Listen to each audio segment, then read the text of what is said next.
नमस्कार दोस्तों, मेरा नाम है राजीव और आप सभी को स्वागत है हमारे यूट्यूब चैनल फार्मेसी ज्ञान पर। दोस्तों, आज की इस वीडियो में हम अमाइनोग्लाइकोसाइड्स के एसएआर यानी स्ट्रक्चर एक्टिविटी ऑफ रिलेशनशिप के बारे में देखेंगे। तो चलिए दोस्तों शुरू करते हैं। एंड दोस्तों, उससे पहले हमें एक रिक्वेस्ट है, अगर आप हमारे चैनल पर नए हैं तो प्लीज़ चैनल को सब्सक्राइब करें एंड बेल आइकन को भी प्रेस करें, जिससे हमारे चैनल पर आने वाले हर एक वीडियो की नई अपडेट आप तक मिलते रहेंगे। तो चलिए दोस्तों शुरू करते हैं। तो अमाइनोग्लाइकोसाइड एंटीबायोटिक्स क्या है? तो अमाइनोग्लाइकोसाइड एंटीबायोटिक्स एक क्लास ऑफ एंटीबायोटिक्स है जिससे हम ब्रॉड स्पेक्ट्रम एंटीबायोटिक्स भी कहते हैं। तो इसे हम ब्रॉड स्पेक्ट्रम एंटीबायोटिक्स क्यों कहते हैं? क्योंकि ये जो कि gram positive and gram negative दोनों तरीके के बैक्टीरिया को किल करता है, जिसलिए हम इसे ब्रॉड स्पेक्ट्रम एंटीबायोटिक्स भी कहते हैं। एंड जो अमाइनोग्लाइकोसाइड एंटीबायोटिक्स है, इसमें दो स्ट्रक्चर कैरेक्टरिस्टिक होते हैं, यानी इसमें दो इंपॉर्टेंट कैरेक्टर होते हैं इसके स्ट्रक्चर में। तो पहला पार्ट जिसे हम अमाइनो शुगर कहते हैं एंड दूसरा पार्ट जिसे हम हेक्सोस रिंग कहते हैं, जो कि मिडिल में होते हैं।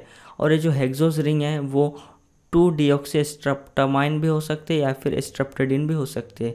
तो ये एक अमाइनोग्लाइकोसाइड एंटीबायोटिक्स है। तो इसमें दो पार्ट है, इस पार्ट को हम कहते हैं अमाइनो शुगर पार्ट, इसे हम अमाइनो शुगर पार्ट कहते हैं, इस दो पार्ट को। एंड जो मिडिल है, इस मिडिल को हम हेक्सोस रिंग, जिसे हम 2-डीऑक्सीस्ट्रेप्टामाइन एंड और स्ट्रेप्टोडिन भी हम यहाँ पर कह सकते हैं। क्योंकि जो दो एंटीबायोटिक्स है जैसे स्ट्रेप्टोमाइसिन, तो उसमें 2-डीऑक्सीस्ट्रेप्टोमाइन नहीं होता है, उसमें स्ट्रेप्टोडिन होता है। और जो स्ट्रेप्टोमाइसिन को छोड़कर बाकी जो एंटीबायोटिक्स है उसमें ये जो मिडिल रिंग है वो 2-डीऑक्सीस्ट्रेप्टोमाइन ही होता है। तो आइए हम इसके कुछ एसएआर के बारे में देख लेते हैं। तो हम बहुत ही इजी तरीके से उसके एसएआर यानी स्ट्रक्चर एक्टिविटी रिलेशनशिप को समझेंगे।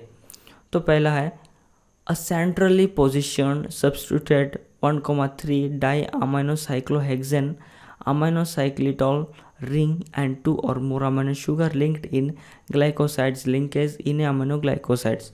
तो फर्स्ट पॉइंट क्या है? फर्स्ट पॉइंट ये है कि जो अमाइनोग्लाइकोसाइड्स है उसमें दो बेसिक कैरेक्टरिस्टिक स्ट्रक्चर होती है, जैसे अमाइनो शुगर एंड सेंट्रल जिसकी हेक्सोस रिंग।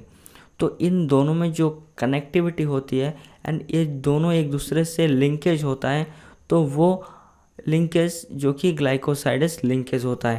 यानी ये एक मिडिल जो कि हेक्सोस रिंग है एंड ये एक अमाइनो शुगर है। तो इन दोनों के बीच जो लिंकेज हुआ है, लिंक हुआ है, वो कि जिसे हम ग्लाइकोसाइडस लिंकेज कहते हैं। उसी तरह नेक्स्ट पॉइंट है all aminoglycosides have a two deoxystreptamine ring except streptomycin which has streptidin. 2 amino sugar are linked to the streptidine in a streptomycin. तो सभी जो अमाइनोग्लाइकोसाइड है उसमें जो मिडिल जो हेक्सोस रिंग होता है वो डीऑक्सीस्ट्रेप्टोमाइन होता है एक्सेप्ट स्ट्रेप्टोमाइसिन। तो जैसे कि मैंने कहा है कि स्ट्रेप्टोमाइसिन में उस मिडिल रिंग को हम कहते हैं स्ट्रेप्टोडिन, एंड इसमें जो कि अमाइनो शुगर एंड जो मिडिल रिंग उससे वो स्ट्रेप्टोडिन से कनेक्टेड होता है। यानी जो ऊपर वाला जो अमाइनो शुगर है एंड स्ट्रेप्टोडिन से कनेक्टेड होता है। तो यहाँ पर आप देख सकते हैं ये एक स्ट्रेप्टोमाइसिन का स्ट्रक्चर है। तो स्ट्रेप्टोमाइसिन में इस जो रिंग है वो स्ट्रेप्टोडिन का रिंग है एंड यहाँ पर जो कि एक अमाइनो शुगर है, तो इन दोनों के जो लिंकेज है वो ग्लाइकोसाइडस लिंकेज होता है। एंड दूसरा जो कानामाइसिन एक एग्जांपल है, तो कानामाइसिन एग्जांपल में ये जो कि मिडिल रिंग है एंड दो अमाइनो शुगर है, इन दोनों के बीच जो कि एक ग्लाइकोसाइडस लिंकेज से कनेक्टेड होता है। अब हम देखेंगे next point 2 amino sugar are linked to two deoxystreptamine in kanamycin and gentamicin family. तो कानामाइसिन एंड जेंटामाइसिन जो कि स्ट्रेप्टोमाइसिन से अलग है, तो कानामाइसिन एंड जेंटामाइसिन जो फैमिली है उसमें अमाइनो शुगर 2-डीऑक्सीस्ट्रेप्टोमाइन से कनेक्टेड होता है। तो जैसे कि मैंने पहले ही डिस्कस किया। उसी तरह amino sugar are link to two deoxystreptamine in the neomycin family. तो नियोमाइसिन फैमिली में भी एक नियोमाइसिन की स्ट्रक्चर है। तो नियोमाइसिन फैमिली में भी जो अमाइनो शुगर है वो ये जो 2-डीऑक्सीस्ट्रेप्टोमाइन है उसी से कनेक्टेड होता है। यहाँ पर इस पोजीशन में कनेक्टेड होता है, यहाँ पर और यहाँ पर। नेक्स्ट हमारा नेक्स्ट जो पॉइंट है वो है 5th point, the C6 and C2 location are targeted by bacterial inactivating enzyme and substituting a methyl group at the C6 enhance the enzyme resistance। तो अगर एक एंटीबायोटिक्स के पोजीशन C6 एंड C2 जो location है वो bacterial inactivity enzyme उस location को targeted करता है, यानी वो पोजीशन द्वारा ही जो कि बैक्टीरियल इनएक्टिवेटिंग एंजाइम टारगेट करता है। एंड हम अगर 6 पोजीशन में किसी भी मिथाइल ग्रुप को हम सब्स्टिट्यूट करते हैं, यानी उस मिथाइल ग्रुप को अगर हम ऐड करते हैं C6 पोजीशन में, तो कि बैक्टीरियल रेसिस्टेंस जो है, बैक्टीरिया जो एंजाइम का रेसिस्टेंस यानी बैक्टीरिया को किल करने की जो रेसिस्टेंसी है वो इंक्रीज हो जाता है। उसी के साथ cleavage of 3 hydroxyl and 4 hydroxyl group और both has no effects on activity.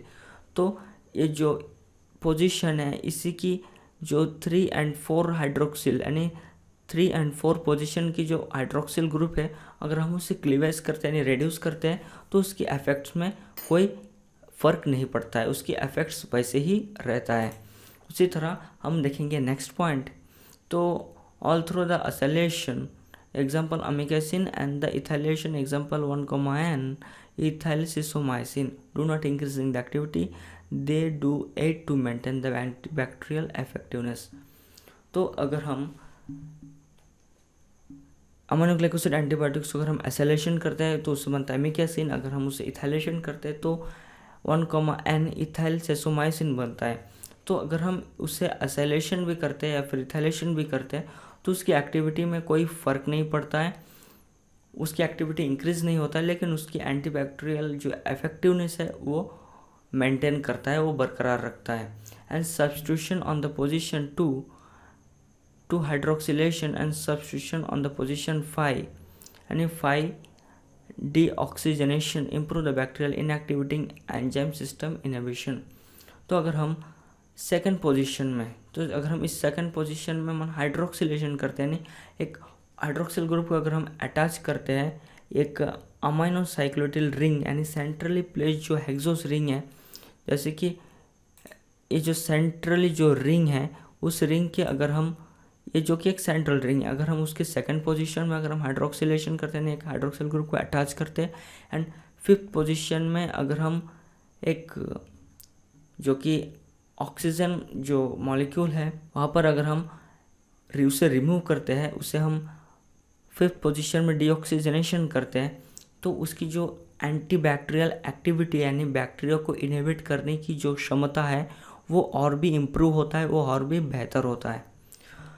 तो दोस्तों उम्मीद करता हूँ कि आज के इस वीडियो आपको पसंद आया होगा। वीडियो पसंद आए तो लाइक करें, अगर आप हमारे चैनल पर नए हैं तो प्लीज़ चैनल को सब्सक्राइब करें। लौटेंगे एक नई वीडियो के साथ। Thanks for watching.